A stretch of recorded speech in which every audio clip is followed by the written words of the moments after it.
Palavra da Verdade, com Hernandes Dias Lopes. Meus amados irmãos, nós vamos abrir a Palavra de Deus no Evangelho de capítulo 24. Mateus capítulo 24. Fazendo a leitura até o versículo 31. Esse texto diz assim: tendo Jesus saído do templo, ia se retirando quando se aproximaram dele os seus discípulos para lhe mostrar as construções do templo. Ele, porém, lhes disse: não vedes tudo isto? Em verdade vos digo que não ficará aqui pedra sobre pedra que não seja derribada. No Monte das Oliveiras achava-se Jesus assentado, quando se aproximaram dele os discípulos em particular e lhe pediram: dize-nos quando sucederão estas coisas e que sinal haverá.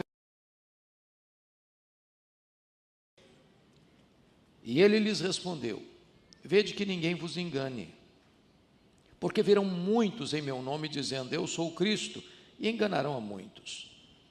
E certamente ouvireis falar de guerras e rumores de guerras. Vede, não vos assusteis, porque é necessário assim acontecer, mas ainda não é o fim. Porquanto se levantará nação contra nação, reino contra reino, e haverá fomes e terremotos em vários lugares. Porém, tudo isso é o princípio das dores. Então sereis atribulados e vos matarão, sereis odiados de todas as nações por causa do meu nome. Nesse tempo, muitos hão de se escandalizar, trair e odiar uns aos outros. Levantar-se-ão muitos falsos profetas e enganarão a muitos. E por se multiplicar a iniquidade, o amor se esfriará de quase todos. Aquele, porém, que perseverar até o fim, esse será salvo. E será pregado este evangelho do reino por todo o mundo, para testemunho a todas as nações. Então virá o fim. Quando, pois, virdes o abominável da desolação, de que falou o profeta Daniel, no lugar santo de quem lê entenda, então os que estiverem na Judéia, fujam para os montes. Quem estiver sobre o eirado, não desça para tirar de casa alguma coisa. E quem estiver no campo, não volte atrás para buscar sua capa. Ai das que estiverem grávidas e das que amamentarem naqueles dias. Orai para que a vossa fuga não se dê no inverno, nem no sábado. Porque nesse tempo haverá grande tribulação, como desde o princípio do mundo até agora não tem havido, nem haverá jamais. Não tivesse aqueles dias sido abreviados, ninguém seria salvo. Mas por causa dos escolhidos, tais dias serão abreviados. Então, se alguém vos disser: eis aqui o Cristo, ou ei-lo ali, não acrediteis. Porque surgirão falsos cristos e falsos profetas, operando grandes sinais e prodígios para enganar, se possível, os próprios eleitos. Vede que vos tenho predito. Portanto, se vos disserem: eis que ele está no deserto, não saiais. Ou ele no interior da casa, não acrediteis. Porque assim como o relâmpago sai do oriente e se mostra até no ocidente, assim há de ser a vinda do Filho do Homem. Onde estiver o cadáver, aí se ajuntarão os abutres. Logo em seguida, a tribulação daqueles dias, o sol escurecerá, a lua não dará sua claridade, as estrelas cairão do firmamento, e os poderes dos céus serão abalados. Então aparecerá no céu o sinal do Filho do Homem. Todos os povos da terra se lamentarão e verão o Filho do Homem vindo sobre as nuvens do céu, com poder e muita glória. E ele enviará os seus anjos com grande clangor de trombeta, os quais reunirão os seus escolhidos dos quatro ventos, de uma a outra extremidade dos céus. Amém. Meus amados, a recente guerra, já conhecida como a Guerra dos 12 Dias, entre Israel e Irã, com a intervenção dos Estados Unidos, reacendeu na igreja evangélica brasileira, por que não dizer de outros lugares do mundo, a agenda escatológica da igreja.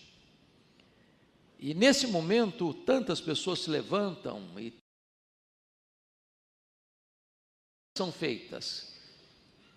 E precisamos nos acautelar, porque há aqueles que, de forma assodada, dizem que agora chegou o fim. Agora estamos, de fato, na última geração. Agora é o cumprimento de Ezequiel 38, 39, de Gog e Magog.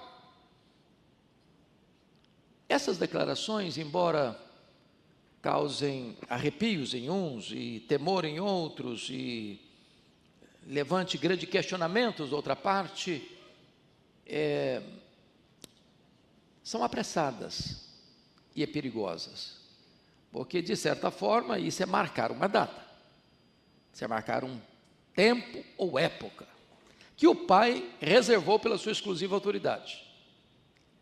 Todas as pessoas que tentaram marcar datas para a segunda vinda de Cristo, fracassaram, e hão de fracassar, porque foi o próprio Jesus quem alertou sobre isso. Esta agenda é da economia exclusiva do Pai. Isso, entretanto, não deve nos levar a uma posição de descuido, de desatenção, porque as placas dos sinais da segunda vinda de Cristo estão por toda a nossa estrada.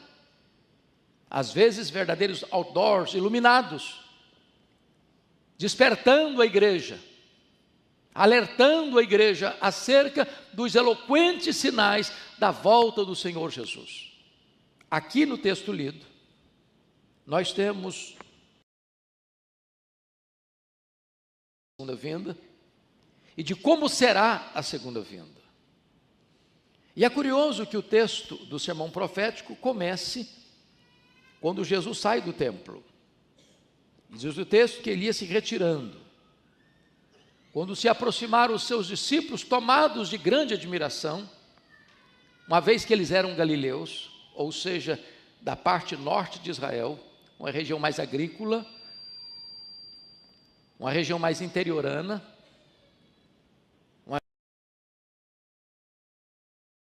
região mais marcada pela influência dos gentios, e eles estão em Jerusalém, na decantada Jerusalém, diante de um dos edifícios mais belos do primeiro século, o templo que foi ampliado e embelezado por Herodes o Grande, uma obra que demorou 46 anos para ser construída, um palácio religioso, suntuoso e belo, magnificente e grandioso, e eles não aguentando tanta beleza contida no próprio coração, exclamam para Jesus: Mestre, vede isto, que pedras, que construções, que arquitetura, que beleza. E Jesus responde de forma chocante, perturbadora para eles: não vede aqui pedra sobre pedra que não seja derribada. Já imaginou se alguém chegasse para qualquer de nós aqui e dissesse assim: olha, está vendo Vitória? Cidade bela, encantadora. Perdoe-me de dizer isso, para mim é a capital mais bonita do Brasil. E alguém dissesse: está vendo essa cidade? Pois é, ela vai ser destruída. Ela vai ser arrasada. Os prédios vão ser completamente colapsados. Está vendo esse templo bonito? Não vai ficar pedra sobre pedra. Vocês já imaginaram o impacto disso na vida dos discípulos? E depois que Jesus traz esse vaticínio, essa profecia, de fato ele se retira. Desce o Vale do Cedron, atravessa o Vale do Cedron, sobe o Monte das Oliveiras e fica exatamente de frente ao templo.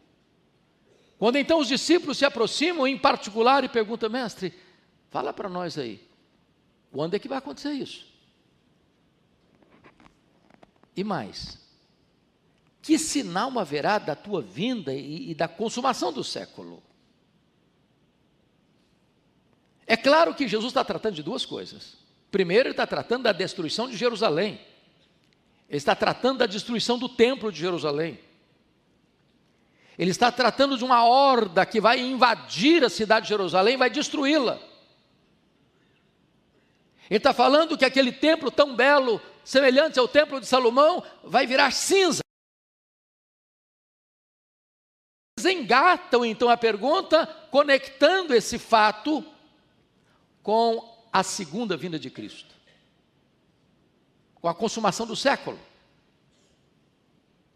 E então Jesus começa a abrir o mapa escatológico, apontando para eles e para nós, e para gerações pósteras, quais são os sinais da segunda vinda de Cristo. Com a sua Bíblia aberta comigo e com o texto que vai ser sempre reportado aí no telão, vamos ver o primeiro sinal que Jesus aponta no versículo 4. Versículo 4, toda a igreja lendo comigo, por favor, vamos? E ele lhes respondeu: vede que ninguém vos engane. Por favor, versículo 11, na tela para toda a igreja comigo. Versículo 11, vamos lá? Levantar-se-ão muitos falsos profetas e enganarão a muitos. Versículo 24, na tela também, vamos juntos. Porque surgirão falsos cristos e falsos profetas, operando grandes sinais e prodígios para enganar, se possível, os próprios eleitos. Então, o primeiro sinal que Jesus aponta é para o engano religioso. E, meus irmãos, o engano religioso tem sido uma coisa frequente na história da igreja. É só você ler a história da igreja e você vai ver grupos surgindo, pregando heresias, destoando e distorcendo a verdade. Mas na medida que os anos avançam, esse engano religioso também vai crescendo. Eu fiquei impressionado, recentemente li um livro de um sociólogo brasileiro, que fazendo uma pesquisa do crescimento religioso no Brasil, constatou que nós temos mais de 104 mil CNPJs de igrejas no Brasil, mais de 104 mil CNPJs. Todo dia surge uma nova igreja, uma nova seita, uma nova religião, com novas doutrinas, com novos ensinos. Isso prolifera, e isso cresce. E nós temos um imaginário aqui no Brasil e mundo afora, que se você ver alguém fazendo alguma coisa extraordinária, que nós chamamos de milagres, de prodígios, de sinais, então as pessoas são levadas, é de Deus, é Deus que está fazendo, é Deus que está operando, e não estamos negando que Deus não possa fazer sinais, prodígios e maravilhas ainda hoje, mas alertemo-nos para o fato de que nem todo milagre, nem todo sinal, nem todo prodígio tem procedência divina.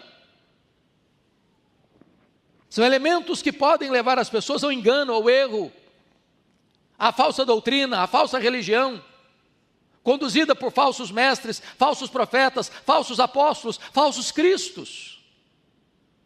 Então, é preciso abrir os olhos e ficar atento. Segundo sinal que Jesus aponta, está aí comigo no versículo 6. Ponha na tela para todos nós lermos. Vamos lá juntos? E, certamente, ouvireis falar de guerras e rumores de guerras. Vede, não vos assusteis, porque é necessário assim aconteça, mas ainda não é o fim. Versículo 7, a parte A. Vamos juntos. Porquanto se levantará nação contra nação, reino contra reino, até aqui. Então, o segundo sinal que Jesus aponta é para as guerras. Bom, mas o mundo é um mundo em guerra desde que Caim matou Abel. O historiador Gibbon diz que a história da humanidade é a história das guerras. Mas o que nos chama a atenção é o fato dessas guerras terem ou estarem se multiplicando. E se multiplicando, inclusive, em poder de destruição. Exatamente na época que nós alcançamos o apogeu do conhecimento, da fama, do sucesso, da glória humana, das conquistas humanas, da tecnologia, que foi o século passado, nós mergulhamos a história humana em duas sangrentas guerras mundiais. A primeira delas em 1914, 1914, 1918, com 30 milhões de pessoas mortas. A segunda delas em 1939 a 1945, com 60 milhões de pessoas mortas. E não aprendemos com isso. Porque resultando disso, países, nações governadas e tomadas por ideologias de totalitarismo, de absolutismo, de uma postura carrasca e cruel, gerou mortes aos milhões. Foi o século que mais matou cristãos em todos os séculos da história da igreja, foi o século passado. Agora olha para o mundo hoje, é um barril de pólvora. Hoje nós temos dois grandes polos de poder econômico, militar e bélico no mundo, e eles se respeitam por medo. Por medo. A paz que estabelece hoje é a paz do medo. Já em 1985, o Mikhail Gorbachev decretou um livro chamado Perestroika, e ele vai afirmar lá em 1985, há 40 anos, que o arsenal que tinha naquele tempo, e hoje tem mais do que isso, do que tinha na época, daria para destruir o planeta Terra 27 vezes.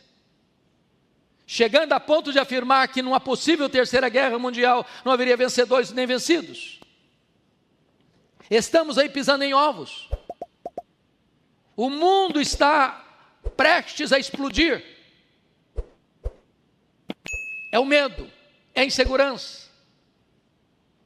São as guerras, são os rumores de guerras, reino contra reino, nação contra nação.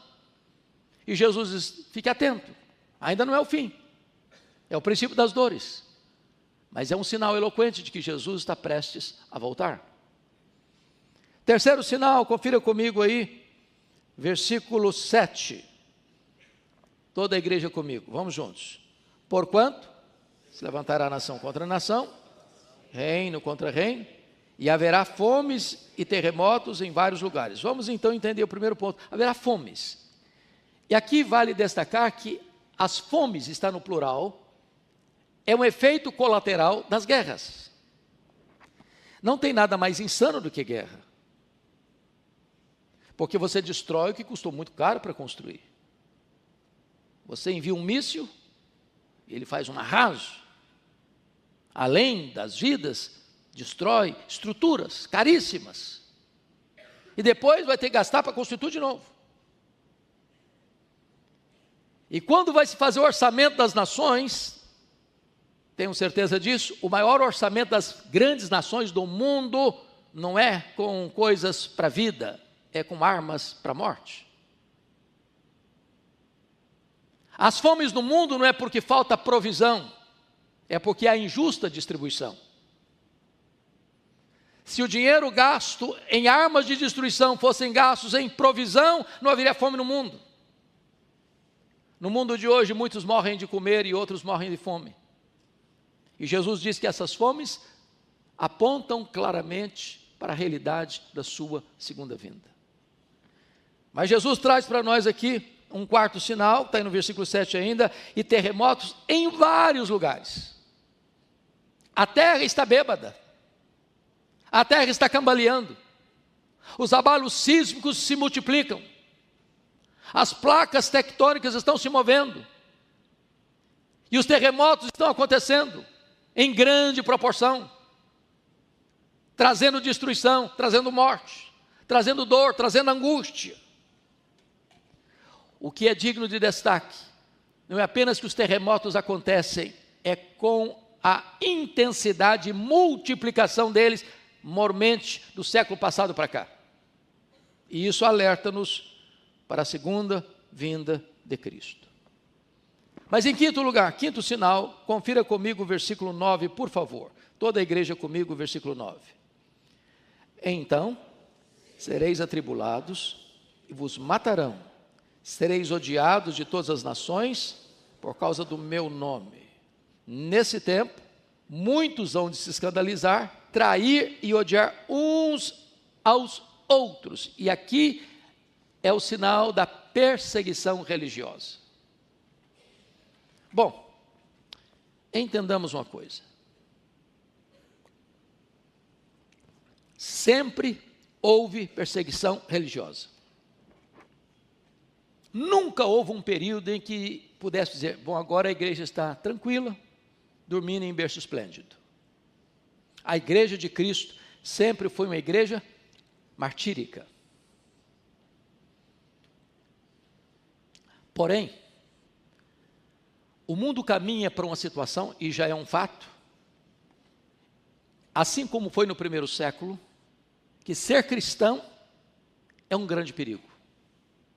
Lá, no primeiro século, afirmar Jesus é o Senhor era botar a cabeça a prêmio. Era considerado uma traição ao Estado. Porque o Estado compreendia que só César é o Senhor. E no momento em que o indivíduo no Império Romano dizia Jesus é o Senhor, é como se ele estivesse traindo o Estado. Passível de prisão, passível de tortura, passível de morte. E quantos irmãos nossos foram queimados vivos, foram crucificados, foram jogados às feras, foram jogados em prisões imundas e saíram de lá leprosas.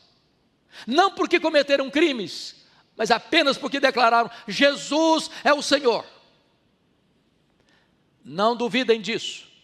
Enquanto nós estamos aqui confortavelmente instalados dentro de um templo seguro e bonito, há irmãos nossos que estão sendo torturados, que estão sendo presos, que estão sendo assassinados, simplesmente porque tem uma Bíblia, ou porque professam o nome de Jesus. Como disse agora há pouco, o século que mais matou cristãos em todos os tempos foi o século passado. E nos países onde reina o totalitarismo, onde não há liberdade de você ter a expressão da sua consciência, muitos irmãos nossos estão sendo mortos e assassinados. E Jesus disse que haveria de acontecer isso. Por quê? O texto é claro. Sereis atribulados e vos matarão, sereis odiados de todas as nações por causa do meu nome. O simples fato de você levar o nome de Jesus será motivo para uma brutal perseguição em todas as nações. Isso não é uma coisa futurista. Isso é um fato real. Já hoje e agora. Mas vamos ao sexto sinal apontado por Jesus no versículo 12. Ponha na tela o versículo 12 para toda a igreja acompanhar. Todos juntos, por favor.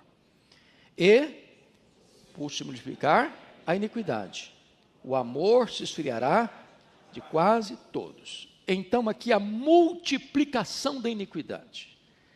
Alguém aqui nesse auditório tem alguma dúvida de que a iniquidade tem se multiplicado hoje? A banalização dos valores morais, a tolerância às coisas escandalosas, a inversão de valores, a sociedade aplaudindo o que deveria ter vergonha e se envergonhando daquilo que deveria receber aplausos. Uma sociedade corrompida, moralmente degradada, a desconstrução dos valores morais, a destruição dos fundamentos da família, a iniquidade não só crescendo, se multiplicando. A palavra é muito forte, a palavra de Jesus. E nós estamos vivendo essa sociedade de ponta cabeça, pelo avesso. Semana passada vi uma cena chocante, e eu não quero entrar no mérito da maneira com que foi feita a visita, mas alguns representantes do Poder Legislativo paulistano foram visitar a mais conceituada universidade do Brasil. E ficaram perplexos de ver venda de drogas, prostituição, cartazes de indução ideológica, numa escola pública, sustentada pelos impostos dos brasileiros.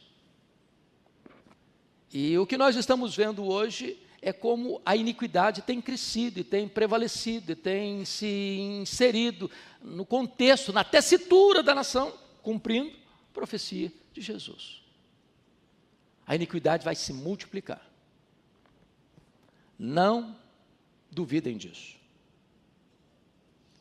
O efeito colateral da multiplicação da iniquidade, o amor se esfriando de quase todos. Levam a sociedade hedonista, materialista, individualista, narcisista, que só olha para o seu umbigo. O homem se tornando o lobo do próprio homem. Sétimo sinal, veja comigo o versículo 14, por favor. Vamos ler todos juntos, versículo 14.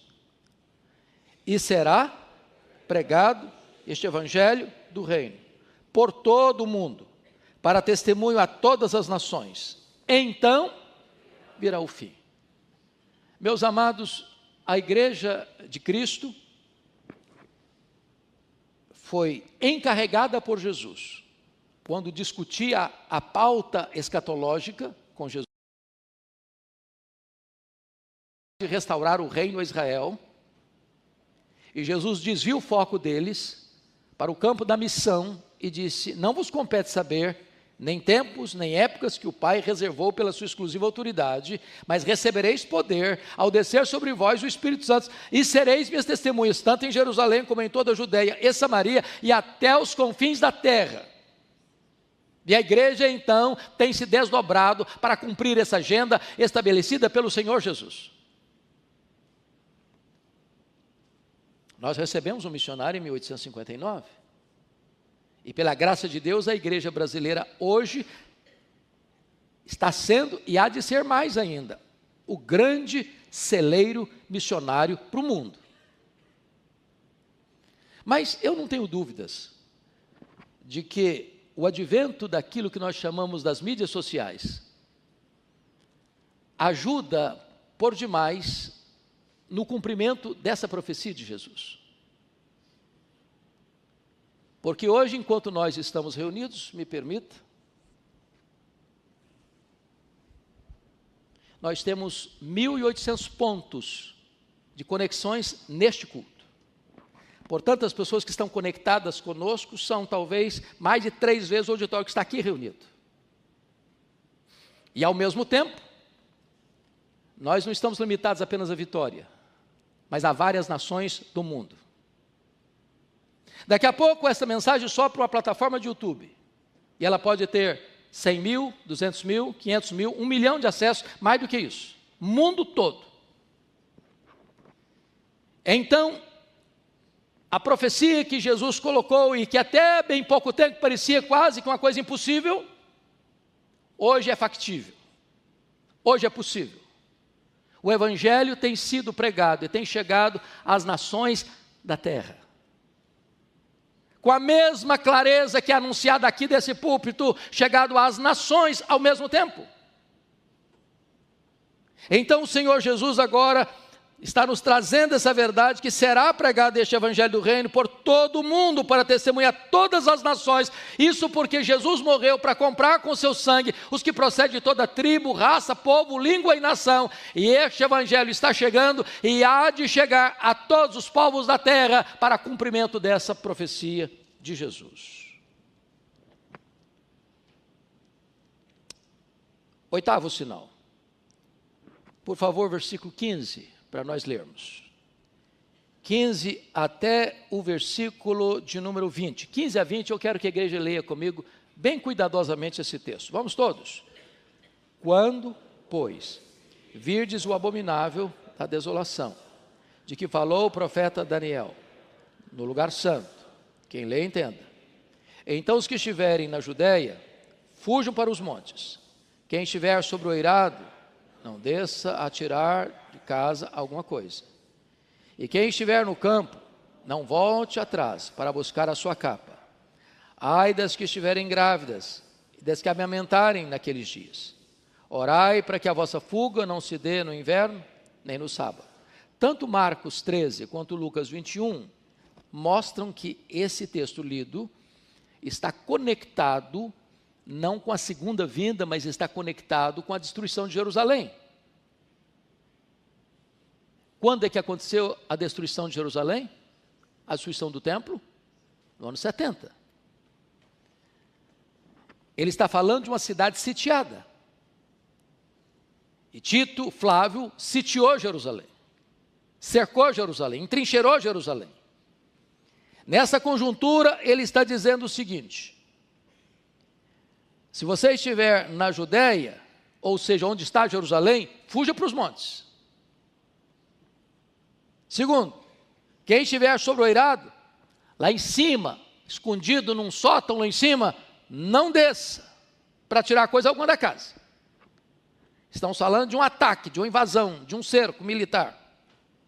Quem estiver no campo, não volte atrás para buscar alguma coisa, como a sua capa. Fica lá no campo. A cidade vai ser invadida. Ai das que estiverem grávidas e das que amamentarem naquele dia. Por quê? Porque numa fuga, uma mulher grávida não tem condições de correr, e uma mulher com bebê no colo também não tem condições de correr com celeridade para buscar refúgio. Como aconteceu, mais de 1000 judeus se refugiaram quando a cidade foi atacada no ano 70, na fortaleza de Massada, às margens do Mar Morto. Versículo 20. Orai para que a vossa fuga não se dê no inverno, nem no sábado, porque no inverno Jerusalém chega a temperaturas abaixo de zero, e nessa temperatura não é fácil correr. No sábado, porque os judeus tinham leis que estabeleciam quanto e que distância uma pessoa podia andar no sábado, e não podia ir mais além disso. Então Jesus está aqui superpondo imagens. Primeiro está falando da invasão de Jerusalém. E a invasão de Jerusalém no ano 70 servirá de um exemplo daquilo que vai ser o levantamento do anticristo. Aqui chamado de o abominável da desolação. O apóstolo Paulo chama do homem da iniquidade, o homem anomos, o homem sem lei. Apocalipse o chama de a besta que surge do mar. O apóstolo João, na sua primeira carta, o chama de o anticristo, que não é um partido político, que não é uma ideologia, que não é um grupo de pessoas, que é um homem, cujo símbolo, cujo número é 666. Ou seja, 6 é o número incompleto, que vem antes do 7, que é o número da perfeição. 3 vezes é o número da própria trindade, número completo, perfeito. Então, ele vai ser a consumação do mal, a consumação da iniquidade.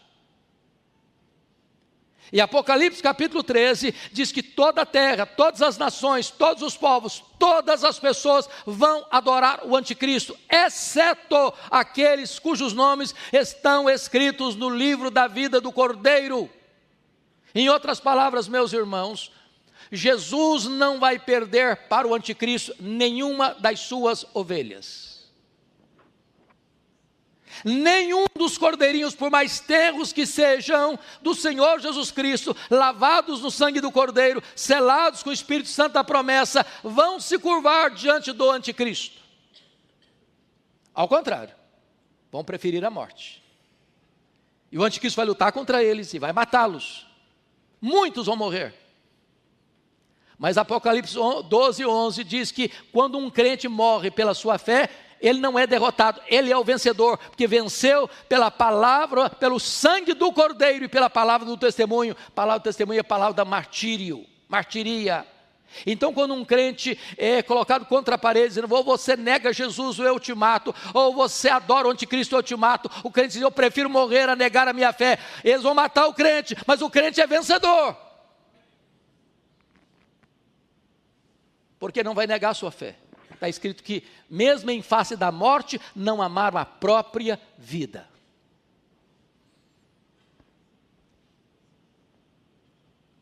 Nono sinal. Versículo 21 e 22. Por favor, vamos ler todos juntos. 21, vamos lá. Porque, nesse tempo, haverá grande tribulação, como desde o princípio do mundo até agora não tem havido. Nem haverá jamais. Não tivesse aqueles dias sido abreviados, ninguém seria salvo. Mas por causa dos escolhidos, tais dias serão abreviados. Então vamos entender algo, irmãos, importante. Ele está falando agora do nono sinal, que é a grande tribulação. E a Bíblia usa 4 expressões que representam a mesma coisa: a grande tribulação, a manifestação do homem da iniquidade, que é o anticristo,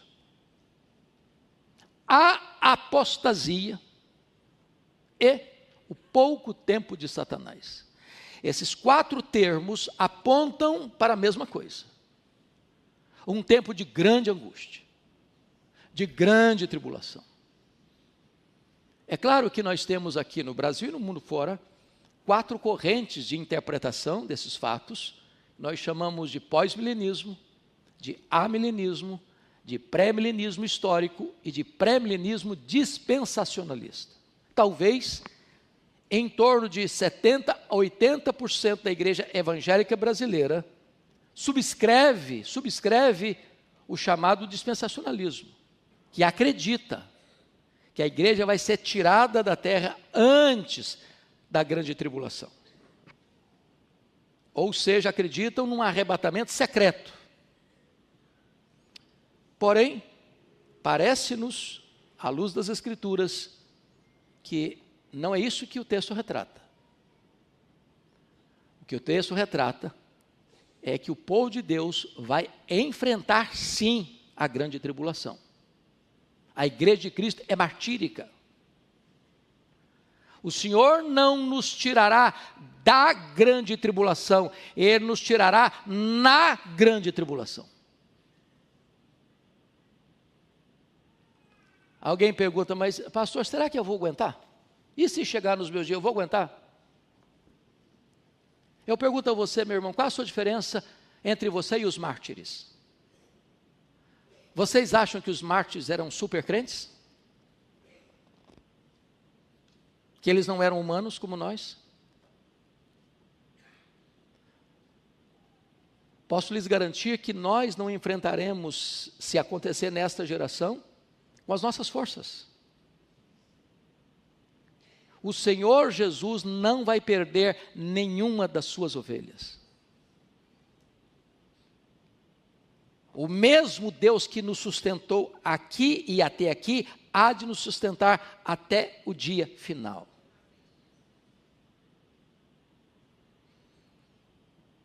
Então vem, e eu serei breve, como é que ele vem? O texto responde. Veja você no versículo 27. Porque assim como o relâmpago sai do oriente e se mostra no ocidente, até no ocidente, assim há de ser a vinda do Filho do Homem. Vai ser uma vinda repentina. Você que, como eu, já viu e gosta até de ver, às vezes, uma chuva bem forte, com os relâmpagos riscando os céus, daqui a pouquinho você escuta o ribombar dos trovões. Você sabe que tanto o relâmpago como o trovão acontecem ao mesmo tempo. Você vê primeiro o relâmpago e depois escuta o trovão, porque a velocidade da luz é maior que a velocidade do som. Mas com essa velocidade é que Jesus volta. Na linguagem do apóstolo Paulo, vai ser como abrir e fechar de olhos, num instante, num átomo de tempo. Portanto, não dá para se preparar de última hora. Ou você tem azeite na sua lamparina, ou não haverá esperança para você. Jesus volta, e a oportunidade cessa. Note você comigo o versículo, por favor, bote na tela, versículo 42 a 44, toda a igreja comigo. Portanto, vigiai, porque não sabeis em que dia vem o vosso Senhor. Mas considerai isto: se o pai de família soubesse a que hora viria o ladrão, vigiaria e não deixaria que fosse arrombada a sua casa. Por isso, ficai também vós apercebidos, porque a hora em que não cuidais, o Filho do Homem virá. Então o que ele está dizendo aqui? Que a segunda vinda não vai ser apenas repentina, ela vai ser também inesperada. Vai ser como ladrão. Eu não mando um WhatsApp para vocês, dizendo, tal dia, prepara um cafezinho, um pão de queijo, que eu estou chegando na sua casa. Ele chega sem aviso prévio. O que esse texto quer nos mostrar é que a segunda vinda de Cristo, meus irmãos, não vai ser um dia óbvio. E Jesus ilustra esse fato assim, Confira comigo, por gentileza, versos 37 e 38, põe na tela para a igreja ler. 37 e 38, toda a igreja. Pois assim, como foi nos dias de Noé, também será a vinda do Filho do Homem. Porquanto, assim como nos dias anteriores ao dilúvio, comiam e bebiam, casavam e davam-se em casamento, até o dia em que Noé entrou na arca, e não o perceberam, senão quando veio o dilúvio e os levou a todos, assim será também a vinda do Filho do Homem. E eu pergunto a vocês, tem algum pecado em comer e beber? Tem algum pecado em casar e dar-se em casamento? Não. O que é que Jesus quis acentuar aqui é que a vida vai estar girando. As famílias vão estar acontecendo. O comércio vai estar aberto, a indústria vai estar funcionando. Os aeroportos vão estar abertos, as rodovias vão estar abertas. As pessoas vão estar movimentando, as pessoas vão estar marcando casamento, as pessoas vão estar celebrando casamento, as pessoas vão ir ao supermercado, fazendo comida, fazendo almoço, fazendo jantar. As pessoas estarão na sua azáfama normal, na sua correria normal, nas suas atividades normais, quando Jesus voltará. Pegará todos de surpresa. É por isso que Jesus diz assim, você deve vigiar. Você não sabe a hora. Se vai ser à tarde, se vai ser à noite, se vai ser de manhã, o cantar do galo, de madrugada. E eu posso lhes garantir que Jesus voltará à tarde. Voltará à noite. Voltará de manhã o cantar do galo. Jesus está certamente já aqui falando uma coisa que é muito comum da nossa geração, que é o fuso horário. Que se ele voltar de manhã no Brasil, ele está voltando de noite no Japão. Se ele voltar de manhã no Brasil, ele está voltando à tarde na Europa. Então Jesus voltará de manhã, Jesus voltará de tarde, Jesus voltará de noite. Para uns de manhã, para outros de tarde, para outros à noite. Eu não sei o dia, eu não sei a hora. O que eu preciso estar é preparado para a gloriosa volta do Senhor Jesus. Mas notem comigo, versículo 30, por favor, bota na tela. Toda a igreja comigo. Então, aparecerá no céu, os povos da terra se lamentarão, e verão o Filho do Homem vindo sobre as nuvens do céu, com poder e muita glória. A volta de Jesus vai ser uma volta poderosa, gloriosa, vitoriosa, vencedora. Ele vem com grande poder. A Bíblia diz que quando ele vier, os mortos em Cristo ressuscitarão primeiro. Depois nós, os que estivermos vivos, seremos transformados e arrebatados para encontrar o Senhor Jesus nos ares. E diz a Bíblia que ele vem com tal poder, que ele mata o anticristo com o sopro da sua boca. E ele lança no lago do fogo o anticristo, o falso profeta, o diabo, a morte, o inferno e todos aqueles cujos nomes não estão escritos no livro da vida. E ele vai colocar todos os seus inimigos debaixo dos seus pés. E ele vai julgar as nações. E vai dizer para o seu povo, vinde benditos de meu Pai, entrai na posse do reino, que vos está guardado desde a fundação do mundo. E então nós estaremos com ele, sem lágrima, sem dor, sem luto, com corpos imortais, com um corpo imortal, incorruptível, glorioso, poderoso, espiritual, celestial, semelhante ao corpo da glória do Senhor Jesus, e nós reinaremos com ele, e nós serviremos a ele, e nós contemplaremos a face dele, e nós nos deleitaremos nele para sempre e sempre e sempre. A segunda vinda, irmãos, é o pináculo da nossa fé. É a acrópole da nossa esperança, é a consumação da nossa redenção. A postura da igreja há de ser aquela de aguardar e de apressar a segunda vinda de Cristo, para ficarmos na ponta dos pés, dizendo, Maranata, ora vem, Senhor Jesus. Que Ele nos abençoe. Amém.